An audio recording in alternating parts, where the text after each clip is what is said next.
Dying to break into the luxury game? 3 luxury superstars are going to share their secrets for breaking into the luxury market. Please welcome Mark Loam with TTR Sotheby's International, Robert Callahan Jr. from McGuire Real Estate, and Laura Cordovano with Lodestar Real Property. Hey guys, thank you. Thank you for being here. So exciting. We've had so many fun talks offline. Can't wait till we share all of these. He left his card here, by the way. That was a trick card. Yeah. Now, There's 2 of them. Exactly, yeah.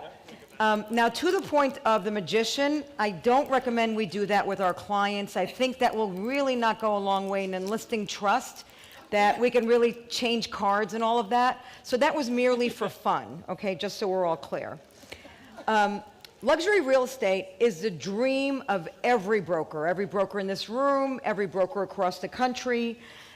You can earn a year's worth of money in one deal, literally one deal. So this is exciting. This is really one of the most exciting groups we're going to hear from today. Laura, I know for longer than I'd like to admit. And we know each other probably first through Donald Trump, correct? Yeah. Also, we wouldn't like to admit. And that is definitely not any kind of good thing for him. We had our times. Yes, exactly. And Laura, you're the poster child, literally, for best-in-class broker, have sold the biggest and best luxury developments across the U.S. I don't think anyone else in this room can say that, or anyone else I know besides you. You know, you go from Florida, you go to California, you go to New York. I mean, everything. You've done it all and everywhere. How did you get started, and how did you jump from where you got started into the luxury market? And then I'll ask you, how did you stay there? Okay. Well, first of all, good morning. It's kind of hard to follow that act, but I started, many years ago, and I started in a normal real estate firm in New York City, and it was a firm that specialized in new beginning brokers. So what you did is you were under your senior broker who made 15% of whatever your deals were. So it wasn't an ideal situation, but it was really the only way to get into real estate. So that's where I was, and I was out looking for listings, and at the time it was the very beginning of condominium development. There wasn't a lot. New York was all co-ops, and condos were a very, very rare thing. So there was a new condo that was going up, and typically with the condos, what they would do is they would offer them to the brokers to bring their clients, and they would pay a 4% commission. This particular condo only paid 2%, so none of the agencies would carry it. Everybody blackballed the building, and no one would show it. And it just sat there, and it was a beautiful, beautiful building. It was called St. James's Tower, if there's anybody who knows it. It's in that nice Sutton Place area on 54th Street. Mm-hmm. Gorgeous. Mm-hmm. So I went to the developer. I got a meeting. I found out who they were, called up friends, tried to figure out how I could get an in, and met with the developer and said to him, look, you need to list this for 4% because you're not getting, the town is blackballing you, and I would like the listing for my firm, and on and on and on. Well, she had no idea what she was saying, but it was perfect. Yeah, I really did. Confidence is key. That's really true. Yeah. And I wanted big, so I wanted luxury, and I wanted to go big. And so this developer said, let me think about it, and let's meet tomorrow. So I was very excited, thinking, wow, I'm going to bring in this whole building. And so I went to meet with him the next day, and he said, look, we're keeping it at 2%, but we'd like to hire you as our on-site broker to work for us directly selling. And so that was sort of a double-edged sword, because I knew how hard that would be at 2%, but at the same time, I was new in the business. They offered me an incredible package where I didn't have to worry about commissions. I was paid a salary, plus commissions, plus all benefits and everything else. So consulted with some people that I knew who all told me, take it, you're new in the business. This is a perfect opportunity to meet people, to build a clientele, to have people know who you are, for people to, learn who you are and grow to trust you. So I took the job, and, it's almost like you sort of make your own luck, because I was always really, really interested in real estate, and I followed it like crazy, and it paid off for me. And paid off big. Paid off big. Big. And Yeah. Dolly and I both sort of, in the real estate market in New York, kind of went up with the market, because she at the time was head of condominium sales at Sotheby's. And you have to realize, back then, there were no condominiums. We were sort of pioneers in the market. But that market really took off. And so it took a while, it took time, it took patience, it took a lot. But when it took off big, and we were standing there. And so that was really great. But my job with that building, as difficult as it was, because they did not change that 2%, so we ended up selling to people that were foreigners, people that just came to us directly, because the brokers were not allowed to bring their clients there. Their managers wouldn't allow it. And so, so it was a lot of direct selling, unfortunately. But what happened next is then I was hired by Donald Trump. And this you'll get a kick out of, because he said, anybody who could sell that piece of shit, I want working for me.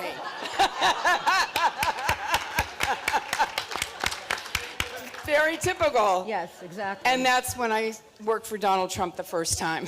and all the stories we could tell. Oh, yes. Oh, yes. Oh, yes. Yes. So, if only we had a video. yeah. Yes, yeah. Oh, yeah. It's a wild ride with him, no question about it. And so, it just went from there. And so that, working for him for those couple of years, and then I left and went on from there to, he had someone that worked for him, many of you may be familiar with, her name is Louise Sunshine. And she was my direct boss at that time. And so she started her own company. She left, started her own company, and I went with her. And so that's, basically what happened. And then from then, just doing all these only high-end properties.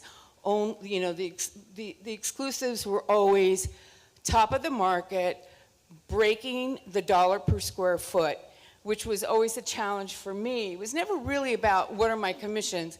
It was breaking that new price point. That's what drove me.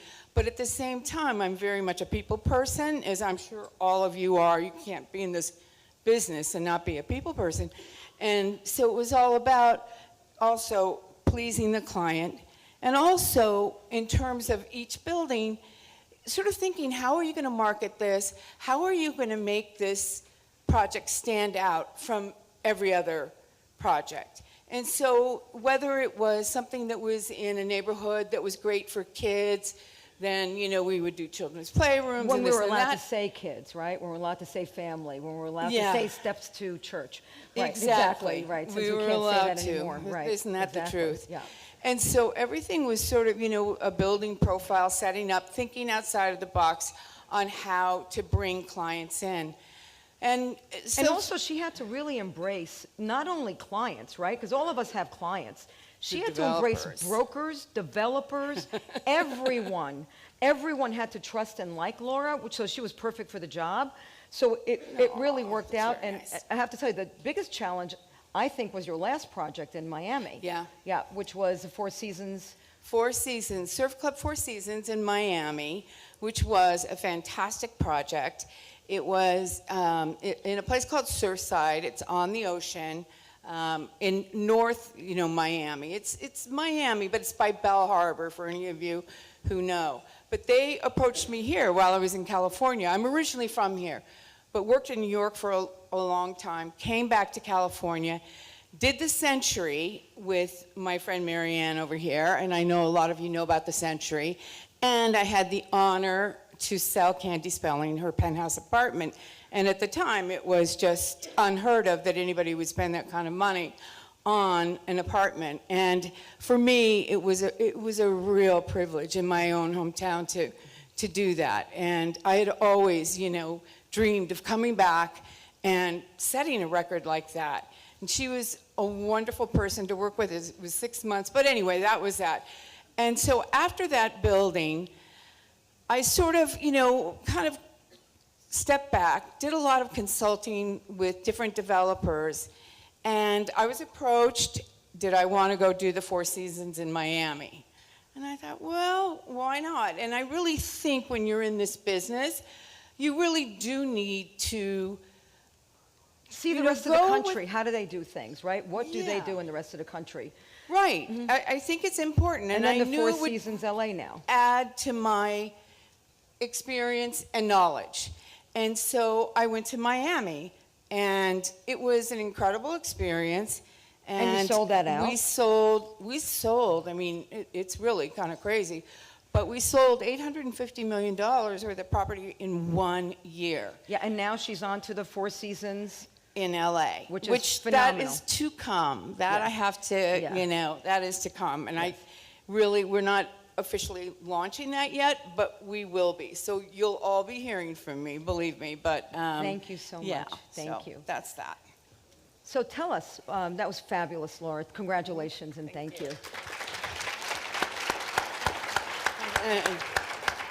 So we only have a few seconds to make a first impression. What do you use those few seconds for, Well, and what are you thinking? I have a story. When I first started out, my first step into the luxury market was I got a referral for this gentleman who was a buyer. He was friends with the President of the United States. The President would stay at his house. Not Donald Trump. No. No. CEO of these big companies, big power player, and he shows up in his town car. Now, this is when town cars meant something before Uber, Yeah. So he shows up in his town car, and I had to think to myself, I was new in the business. I said, okay, I'm enough, and I'm sitting there, Yeah. I'm okay. And I was really nervous because when I first started, I really looked up to these people. Like they were super, and they're pretty impressive, but like they're gods, Yeah. And I said, oh, I'm so nervous. So we walk into this penthouse, and the listing agent wasn't there because it was a special showing, and I got the key, and I'm showing it, and I saw how fast he moved, and I figured it would just be, I'll show it to him, it'd be nice, and then we'll go down, and then I'll talk to whatever, and maybe he'll buy it or not. So we walk through it. I'm sitting there, I listen to him, I watch how fast he moves. We walk outside, and he goes, great, I'll buy it, and I'm going to Hong Kong right now, so we have to write the offer right now. And I went, and I said, are you talking to me? And then I said, okay, I'll go get the offer, because it was pre-DocuSign. Right. And I said, oh my God, I hope I have an offer in my car. And I was walking to my car so nervous, and he's sitting in the back of his car ready to go to Hong Kong. And I walk in my car and I open it, because I forgot if I had put that brochure in there, my folder. And I put it in there, and it was there, and I said, oh my God. So Yes. I walk over to the car, we sit in the back of the car, we sign this listing up, and you know what? I faked it the whole way. I had no idea what I was doing. I had no idea. I just let him talk. I said, which people should do in debates, just shut their mouth and go, And I just, so I did that, but the point of that is I had that shot, and I was prepared, even though I didn't know if I was, but I was prepared. And I didn't talk, and I listened. And I'll tell you, that referral from that gentleman has changed my whole career. We've become good friends. I've sold multiple of his properties. I've got tons of referrals, and it's given me a lot of credibility in the business. And it was just one of those situations. I love these stories. When it happens, you got to be ready, because like it says, you ask the universe, and it'll start giving it to you. And one quote I got is, overwhelm is when the universe is given what you want and you're yielding to it. Yeah. So you just got to go for it, Yep. and that's what sort of started me in the When luxury that business. door opens, slam it. Yeah, that's right. Let's see. All right. I'll follow up on that. Yeah. Tell us about your sweaty pants story. My sweaty pants. Well, I'll tell you, I got an early start on this. My father was a broker in Wyoming, and he sold ranches. And so I grew up as a kid, going to his office on Saturday morning. Back when to submit an ad to the newspaper, you had to type it out, right? You had to cut it out, and then you had to fax it, right? If you had a fax machine. Oh, wow. Yeah. Right? If you didn't have a fax machine, you had to hand deliver the ads. So I grew up in an environment watching my father sell ranches in the American West, which was a great, great background. I'll tell you though, I think this is my second career. I was a developer in my first career. So 10 years ago, I joined the Sotheby's franchise in Washington, D.C., and it's been the best thing that's happened to me professionally ever. And my father said, you know, if you can do something, and I know your parents told you the same thing, that you love, it's not work. Well, this is not work. But I'll tell you, one of the things that I learned as a developer was you never want to introduce yourself when you go before the board of supervisors, a city council, a mayor, because they need to know who you are. So I took that same ethic, if you will, into the real estate brokerage world. And I lead and I encourage our associates at our firm in Washington to do three things. First is there's no substitute for integrity. The second is they simply must show up prepared. And the third is they need to lead the communities where they're doing business. So on that last point, and I'm going to answer your question here, to the point of leading the community, we were underwriting an effort to build a new Fisher House in Washington. Fisher House is like the Ronald McDonald House for the families of injured servicemen and women, right? It's tragic that somebody can come back to the United States, be put in the hospital, and their family's on their own. So Fisher House provides them a place to stay. So we were hosting an event for Fisher House, and I showed up, and a nice young attorney introduced himself, and I gave him my card. Went back to my office, and the following week he called me and he said, you know, Mark, I represent the estate of Alexander Haig. Alexander Haig was former Secretary of State, right? And we'd like to talk to you about listing Mr. and Mrs. Haig's residence in McLean, Virginia. So we showed up. Long story short, we got that listing. We sold the listing, listed for about $6 million. We sold the listing ourselves, so that turned into $12 million.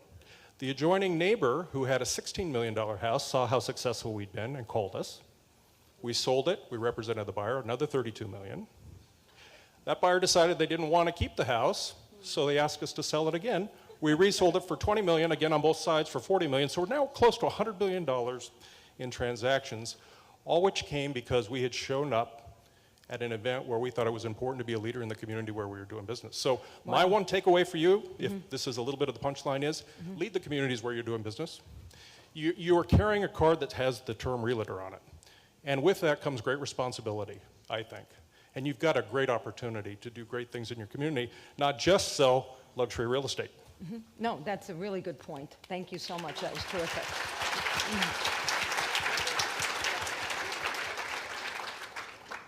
If there was one tip, Laura, that you could give this crowd when they walk out of here today, what would it be and why?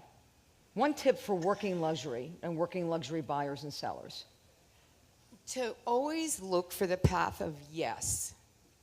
That would be it for me. And I know that sounds really simple, but many, many times I've been in the position where you have to say no. And like the magician, I've figured out and written and torn up things and written them again so that you get the same message across and it's saying yes.